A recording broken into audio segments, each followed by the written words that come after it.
J'ai l'impression de faire vachement blanche à l'écran. Bon, ne vous fiez pas aux apparences, parce que je suis en pleine lumière là.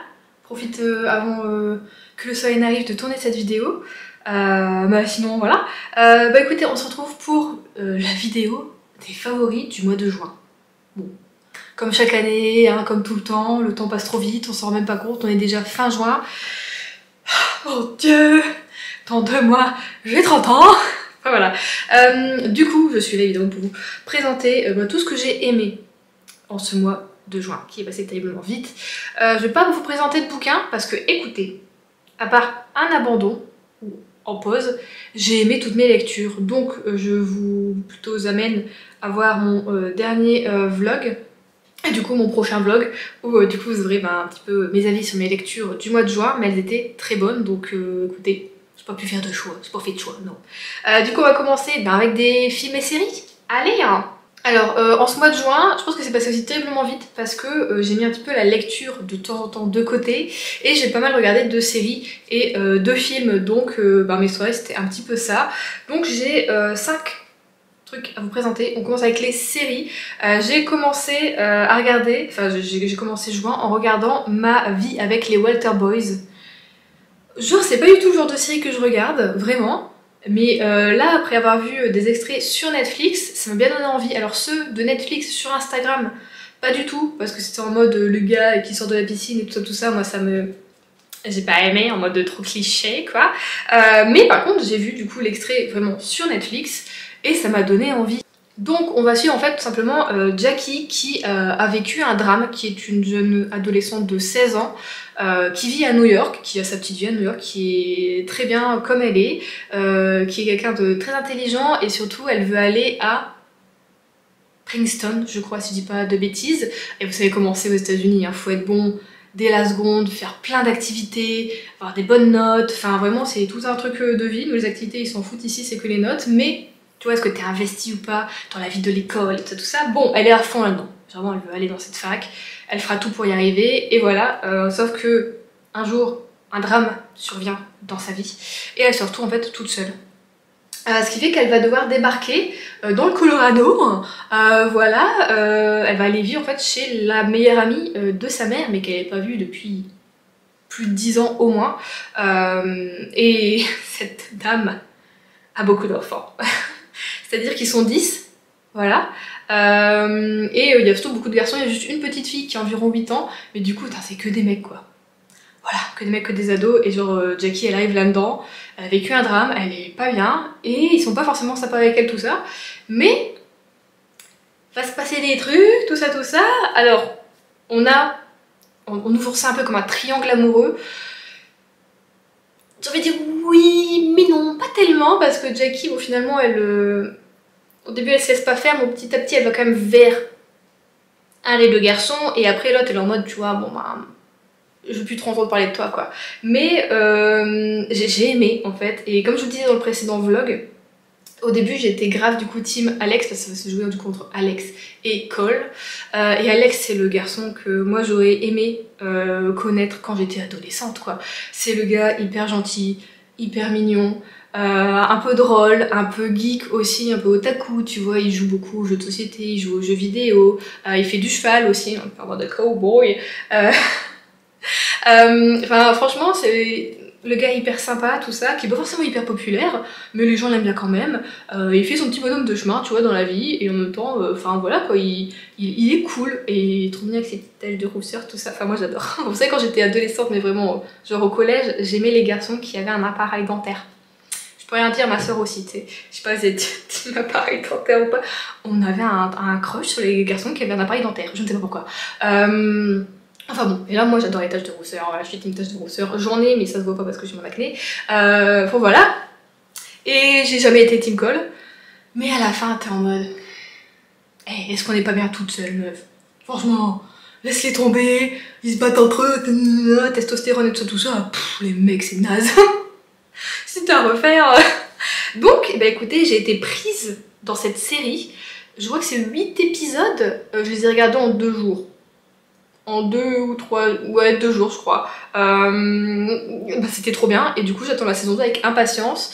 C'est sorti en décembre l'année dernière, donc 2023. Donc je pense qu'on aura la saison 2, du coup fin d'année, croisons les doigts, ou au pire début je pense 2025, mais en tout cas très bonne série si vous voulez quelque chose un peu léger, un peu adolescent, parce que j'étais vachement en mode, j'ai envie de faire un truc un petit peu teenager, tu vois, je sais pas, j'ai une petite nostalgie comme ça de vouloir un truc un peu mode, un peu adolescent, tout ça, mais c'est bien construit, et je trouve que Jackie, j'aime bien son caractère, elle est assez simple comme meuf, elle est un peu drôle, et en même temps, elle se laisse pas faire, elle est pas là minaudée devant les garçons, ou eux en fait, dès qu'ils tombent le t-shirt, elle en pamoison, mon dieu, je vais faire malaise.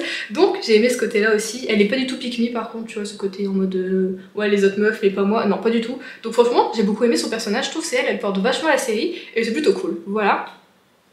Ensuite, là par contre c'est une série que je suis en train de regarder encore, mais il me reste genre 4 épisodes, je suis à l'épisode 11, si je trouve pas, il y en a 16, donc il y en a 16 épisodes. C'est un drama coréen, parce que j'ai envie de revenir sur des trucs un peu coréens de temps en temps, ça me fait du bien. Et j'aime ça, j'aime écouter cette langue. J'aime cette langue, c'est un peu bizarre dit comme ça, mais je l'aime. Et du coup, je suis en train de regarder Shooting Star. Je suis tombée aussi un petit peu par hasard sur Netflix, comme ça, dessus, genre l'affiche m'a un peu interloquée. C'est juste le gars, hein, c'est noté Shooting Star avec des étoiles. J'étais là en mode, why not? Et j'ai lu un peu le résumé, j'étais en mode oh ça peut être pas mal, ça peut changer par rapport à d'habitude. Et effectivement je trouve que ça change comme drama. Donc on est avec Bunkel, si je dis pas de bêtises, qui est une femme qui a la trentaine environ.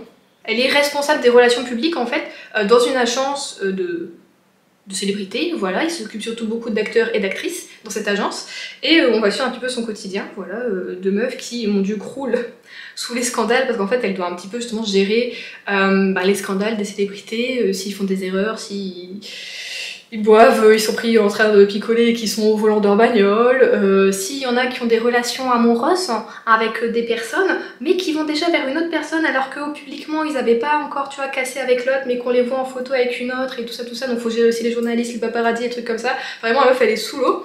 Et je pense que ça dépeint une partie de la réalité de ce job, mais je ne pense pas évidemment la totalité, hein, comme toute série. Je dis que Anatomy, c'est pas la vraie médecine, hein, et New York Police Judiciaire non plus, hein, c'est pas la vraie police et la vraie justice, mais j'aime bien. Voilà, j'aime surtout beaucoup notre personnage du coup principal.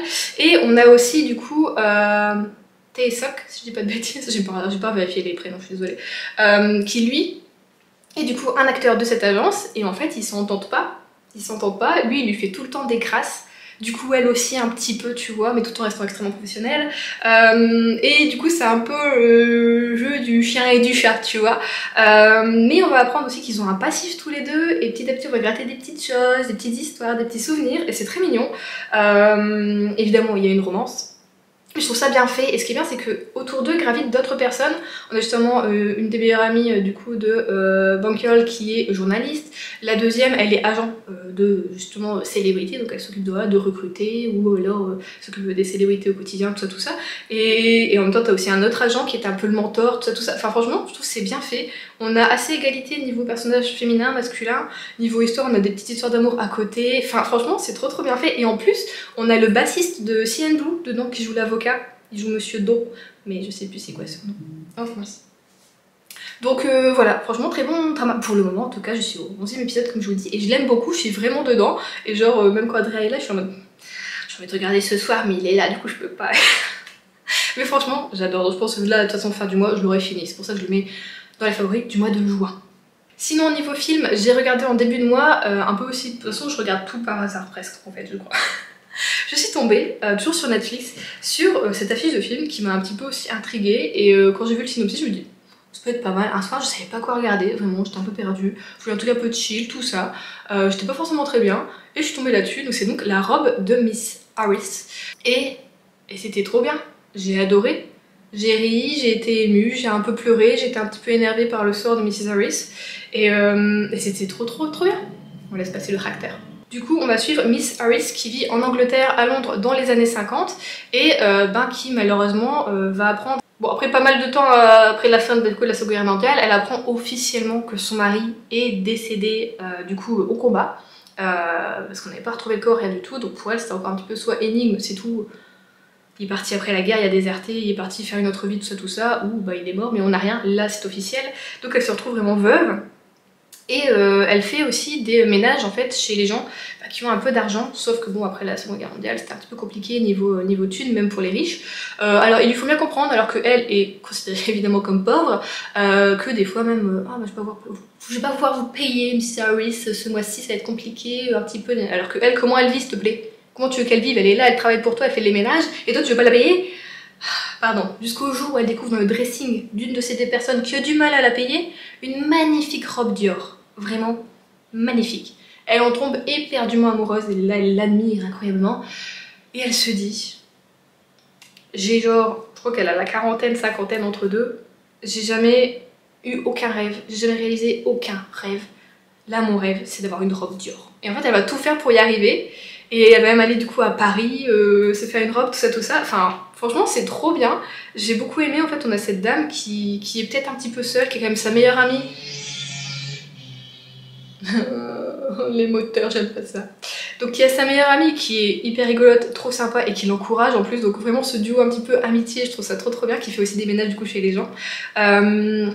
Et on va la suivre et j'ai trop aimé ça, j'ai aimé voir sa vie, j'ai aimé voir que c'était une battante, qu'elle faisait tout pour arriver à réaliser ce rêve qui, ben, pour les gens, normalement avoir une robe Dior, surtout encore plus à cette époque-là, c'était presque inaccessible, tu vois, vraiment. Et j'ai trouvé ça trop bien, et je me dis waouh, en fait, c'est un film qui m'a redonné un petit peu foi en l'humanité et au fait que ouais, les gens, bah, quand tu as besoin, tu peux compter sur eux. Il y a des gens qui sont là pour t'aider, même des fois des inconnus. Du coup, voilà, des inconnus en France.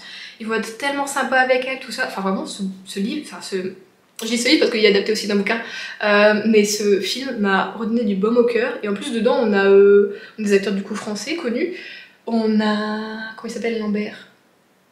On a Lambert Wilson dedans, on a aussi Isabelle Huppert, enfin franchement ils jouent tous très bien leur rôle et j'ai aimé aussi du coup découvrir un peu cette facette de Dior qui je pense est plus trop comme ça non plus maintenant, on a beaucoup plus de prêt-à-porter hein, dans la haute couture, mais j'ai trouvé ça très cool, très beau, enfin franchement un très beau film, si vous pouvez le regarder sur Netflix, n'hésitez pas ou même sur d'autres plateformes à télécharger. En tout cas moi j'ai passé un trop bon moment. J'ai pas vu le temps passer et j'ai adoré et je vous jure que franchement je crois que c'est un bouquin, arrête de dire bouquin Juliette, c'est formation booktubeuse. C'est un film que je pourrais regarder à l'avenir. Franchement, avec grand plaisir, j'ai adoré. Ensuite, j'ai également regardé un film que je devais regarder depuis super longtemps. Ça fait au moins genre 10 ans que je suis en mode oh vraiment faut que je le regarde, oh vraiment faut que je le regarde. Depuis que j'ai lu le bouquin, ah oui faut que je le regarde. J'aime beaucoup le bouquin, c'est un de mes préférés de l'autrice. Et ben c'est Orgueil et Préjugés avec Keira Knightley. Et je me suis dit allez vas-y ce soir, vas-y t'as le temps, tout ça, bim. Je le regarde, je l'ai regardé, j'ai adoré cette adaptation, elle est trop cool, vraiment, j'ai adoré tout, j'ai tout aimé, et c'est rigolo parce qu'en fait moi quand j'ai lu le bouquin, je voyais ça un peu plus chic on va dire, en fait je voyais la vie des Bennett un peu plus chic, un peu plus riche, je me souvenais pas qu'ils avaient autant de problèmes d'argent tout ça, et en fait t'as l'impression que c'était juste une sorte de vie à la campagne dans une grande maison qui vivait quoi, et j'ai trouvé ça cool, et enfin je trouve que tous les acteurs ont extrêmement bien joué. J'étais pas fan du coup de l'acteur qui joue Monsieur Darcy, enfin je veux dire physiquement tu vois, mais après j'étais en mode, à la fin j'étais amoureuse quoi, t'as vu. Évidemment je connaissais l'histoire, mais j'avais oublié pas mal de passages du coup du bouquin que j'ai lu il y a au moins 7 ans je crois, oh, peut-être 6 ou 7 ans ouais, et que j'avais beaucoup aimé, et du coup bah ça aussi si je peux le re-regarder, je vais le re-regarder parce que je l'ai fini, j'étais là en mode j'ai envie de le remettre, vraiment, mais du coup j'ai regardé Ma vie avec les Walter Boys après. Mais il faut juger, Ma vie avec les Walter Boys, vraiment, c'est ma personnalité. Donc franchement ce n'est, bon, si jamais vous êtes en retard comme moi et que vous n'avez jamais vu l'adaptation, allez-y parce que je pense que c'était noté que ça va bientôt être supprimé de Netflix, je dis pas de soucis, je dis pas de bêtises, donc allez-y vite. Et en dernier, j'ai regardé encore un teenage movie, j'ai regardé The Kissing Booth. Ça fait pareil, des années que je le regardais parce que c'est quand même un petit moment que c'est sorti, quand je dis des années de 2017, 2018, je ne sais plus. Je regardais pas, j'étais là en mode ouais, c'est encore un truc avec un mec, enfin tu sais, quand j'étais aigrie quoi. Maintenant je suis là en mode je trouve ça trop mignon. On change de personnalité avec le temps, c'est cool. Et bah écoutez, j'ai adoré. Donc on est avec Bella qui a un meilleur ami, et ce meilleur ami a un grand frère. Et tu sais, ils sont meilleurs amis vraiment depuis super longtemps, depuis l'enfance, vraiment. Sauf qu'il y a eu des... Ils ont fait un petit truc avec des règles, tu vois, genre règle numéro 1, nanana. Et là, il y a la règle numéro 9, je crois, qui est ne pas sortir avec un membre de la famille de l'autre. Bon, sauf que Bella, elle s'en fout, elle a pas de sœur, elle a pas de... Tu vois, voilà. Sur ces mêmes qui repassent. Et sauf que elle, en fait, petit à petit, plus elle vieillit, là ils ont 16-17 ans, plus elle tombe amoureuse du grand frère en fait. Et en mode, ah non, les sentiments, tu vois, faut que je repousse, c'est pour mon meilleur ami, vas-y, à la vie, à la mort, c'est un peu compliqué. Voilà, mais j'ai beaucoup aimé. Je trouve ça extrêmement drôle. Je m'attendais pas à ce que ce soit si drôle. J'ai beaucoup ri, ça m'a fait du bien. C'était un peu léger et en même temps, on touche à certains sujets qui sont, je trouve, bien traités, qui sont plutôt beaux. Donc j'ai passé un excellent moment. Si vous n'avez pas encore regardé, on sait jamais, que vous voulez une romance ado qui est, je trouve, bien travaillée, qui est drôle, mais en même temps un peu émouvante. Allez-y, franchement, c'est super bien et les acteurs jouent très très bien, vraiment. Moi j'ai adoré Le Meilleur Ami. Je m'étais dit c'est qu'ils sont meilleurs amis parce qu'ils iraient trop bien ensemble. Enfin voilà, j'ai vraiment adoré parce qu'on n'est pas vraiment avec la fille qui est pas populaire, on n'est pas non plus avec la fille qui est trop populaire. Non, Bella c'est la meuf qui va faire un peu beaucoup de gaffe par contre, mais qui est drôle et que le jeu il donne bien, mais non plus, tu vois, c'est pas non plus le truc. Donc franchement, je l'aime beaucoup, j'ai beaucoup aimé ce truc et j'ai même regardé le deuxième. Je l'ai un petit peu moins aimé le deuxième, mais c'était quand même pas mal. Donc ça prouve que tu vois, j'ai bien aimé le premier parce que bah, j'ai enchaîné avec le deuxième, genre une semaine après, même pas. Oui, il me reste encore le troisième, parce qu'il y en a eu 3. Je vais attendre un petit peu, voilà, pour le regarder, mais je vais quand même le regarder avec grand plaisir. Donc, voilà pour tout ce qui est film et séries. Maintenant, on passe à autre chose, on va aller dans les... Bah, il reste que des cosmétiques, en fait. Donc, j'en ai sur moi, ce qui m'a fait trop plaisir, conjoint et trop du bien moralement, c'est le vernis, le vernis. J'ai ma boîte, la boîte à bonheur. Et la boîte à bonheur, c'est quoi vernis? C'est quoi le coco du vernis? Et genre, c'est des vernis que j'ai depuis super longtemps, ça fait... Je pense que ça doit faire peut-être 2 ans que je me suis pas acheté de vernis. Le dernier que j'ai acheté, c'est un top coat. Il veut pas, si. Donc c'est une sorte de top coat Maybelline, voilà, c'est quand t'as les ongles mous et cassants. Et ben moi je l'aime bien, j'utilise en base du coup. Est-ce que du coup la base c'est un top coat ou la base c'est un autre nom? Je m'y connais pas, super. Mais du coup, bon ça je l'aime beaucoup, mais mettre du vernis et j'en mets toutes les semaines, je le change et je suis trop contente. Et mes ongles vont bien en plus. Mais alors j'ai remarqué que la plupart de mes vernis c'est que des Kiko. Des Kiko. En plus il fait un peu effet sucre. Oh mon dieu, j'ai mis l'ongle de milieu. Je sais pas si vous allez voir.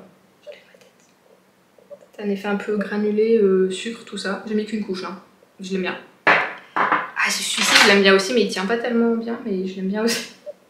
Mais tu vois, j'ai beaucoup de rouge et de trucs comme ça, et du coup, je sais pas si vous pouvez m'aider, parce que j'ai pas cru voir, en tout cas sur le site de Kiko. Sephora, tu trouves aucun vernis, je ne sais pas comment c'est possible sur leur site, et ici, je ne sais pas où aller.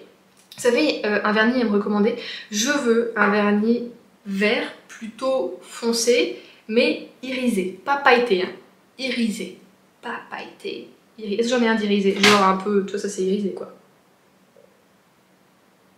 C'est pas pailleté. C'est irisé. Ça c'est pailleté. Ça j'aime bien mettre en fin d'année. Mais j'ai même un top coat qui matifie.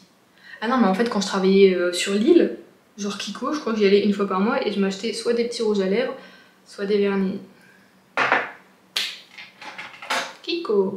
Mais en plus, c'est les mêmes couleurs presque, regarde meuf. C'est pas les mêmes couleurs, c'est presque la couleur. Ah, ça, c'est du Adopt. Ils tiennent pas bien les Adopt, c'est de la merde. Oh, j'ai un Nivea aussi, que j'aime bien. Aussi, il est plutôt discret et j'aime trop la couleur. Par contre, mais celui-ci, c'est pas à moi, c'était à ma grand-mère. Donc, il est hyper vieux. Et il tient encore super bien, la couleur est hyper jolie. Parce que ma grand-mère est décédée il y a un petit moment déjà. Et dedans plus Calcium Power, donc c'est bien, maintenant ça me choc résiste. Mais ça que je trouve plus du tout de vernis Nivea quand je vais dans les supermarchés. Je suis dégoûtée. J'ai aussi des verres, mais les verres je trouve ils sont pas très jolis quand je les mets sur mes ongles. Enfin celui-ci bof, ou c'est celui-ci, je sais plus. Enfin voilà quoi, j'ai des pailletés. Des Yves Rocher, des H&M. Encore des foncés. Je crois qu'à un moment j'étais vraiment dans le mode foncé, hein, mais je prenais les mêmes. C'est les mêmes couleurs. Je suis teubée. Ah, ceci est mignon aussi. Enfin voilà, le vernis m'a rendue heureuse ce mois-ci et ça va continuer et je vais devoir acheter. Et comme je dis ici c'est un peu compliqué, acheter sur internet aussi. Mais du coup si vous connaissez une marque que je peux quand même acheter sur internet parce que je pense pas que... Je sais pas beaucoup de magasins, je pense ici à Brest même qui... j'ai pas envie de la Brest. qui est en face, mais un vert foncé irisé. Si vous avez, please, mettez-le moi en commentaire. Please.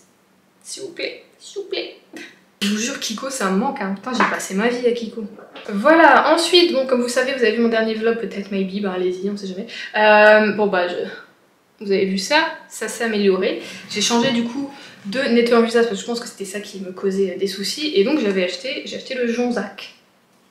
C'est la gamme Réhydrate. C'est un gel nettoyant thermo-fraîcheur, donc nettoie et démaquille, haute tolérance, toute peau, même sensible. 0% d'alcool, de savon et de sulfate. Il est trop bien ce nettoyant. J'aime bien parce que déjà il est doux, il mousse pas. J'utilise matin et soir et je sens que ma peau elle est bien après, elle tiraille pas, elle est pas sèche, mais je sens qu'elle est bien nettoyée. Enfin, je l'aime trop, franchement. Donc si j'avais su, je l'aurais acheté depuis longtemps. En plus c'est cruelty free, fabriqué en France. Enfin voilà, la compo est bien. Alors il y a un petit peu de parfum quand même, je sais pas pourquoi ils mettent des parfums dans les nettoyants et dans des trucs qu'on se met sur le visage, pourquoi. Bon, il arrive sur les derniers ingrédients là, mais c'est 100% naturel aussi. Mais du coup, voilà, si jamais vous avez peut-être un souci de peau, vous avez, je sais pas, du tiraillement, si vous avez la peau sensible, si vous voulez quelque chose quand même qui nettoie bien, mais qui après te laisse une peau un peu douce et détendue et pas toute... voilà.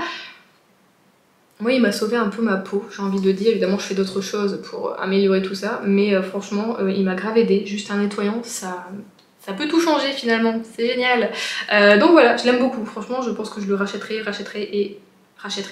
Voilà, faut que je regarde d'ailleurs peut-être s'ils ont d'autres nettoyants, d'autres trucs comme ça qui peuvent me convenir pour peut-être quand même garder celui-ci qui est un peu plus doux pour le matin et peut-être un légèrement plus fort les jours où je suis maquillée.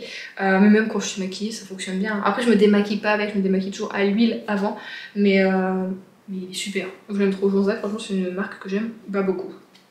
Et en dernier, justement, toujours en parlant de ça, ceci ça m'a beaucoup aidé. Vous savez que je vous avais déjà parlé des patchs que je mets du coup sur les boutons, nanana, sauf que là, t'as vu tout ce qu'il y a là? Là, tout ce qu'il y a là, c'était que des boutons blancs qui étaient vraiment sous la peau, qui avaient du mal à sortir, à percer tout ça. Et alors je me suis dit, au lieu de mettre tout le temps des petits ronds là, tac, et puis c'est du n'importe quoi, je vais essayer de trouver des grands patchs. J'en ai trouvé avec un peu de difficulté, mais j'en ai trouvé sur Amazon, et du coup j'ai pris la marque Hero, et c'est cela. Donc t'en as que 10 dedans, donc c'est un peu plus cher pour un peu moins que ceux que je prends d'habitude. Et bah, il m'en reste 2,5. Donc ça fait cette taille, je sais pas si vous allez bien voir. Avec la lumière qui arrive. Ça fait cette taille là, et moi ce que je fais, c'est que tu vois, bon c'était comme ça, et moi je les coupe en deux. Et comme ça je mets à là et à là, tu sais je les superpose comme ça, parce que si je mets que comme ça, c'est trop étroit. Parce que moi c'est un peu plus étendu que tu sais si je fais comme ça n'allait pas.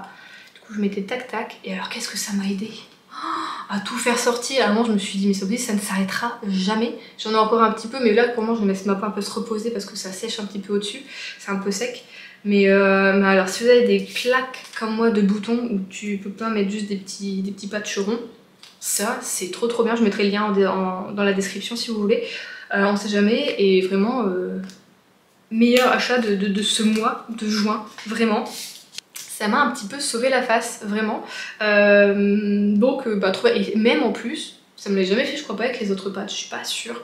En fait, parmi les boutons, j'ai même quelques points noirs, et ça m'a enlevé les points noirs. Genre, j'ai enlevé, j'étais en mode putain, il y a des points noirs dessus, trop fort. Donc, vraiment, je le rachèterai à mon avis, voir comment ça se débrouille d'ici ce côté-là. Mais bon, là, j'en ai encore pour 2 ou 3 utilisations.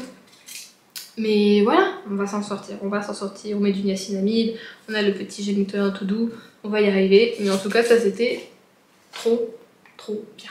Voilà, donc c'est tout pour ces favoris du mois de juin. J'espère que ça vous aura plu. N'hésitez pas à me dire si vous avez des petits coups de cœur pour des petits trucs, des petits films, des séries ou quoi, du coup en ce mois de juin. Ça pourrait me donner des idées pour regarder d'autres choses évidemment, parce que quand j'aurai fini Shooting Star, que vais-je regarder? Je ne sais pas. Je vous fais du coup des gros bisous, je vous dis à la semaine prochaine normalement pour la palle du mois du coup de juillet. Du coup je vous souhaite de bonnes lectures, à la prochaine.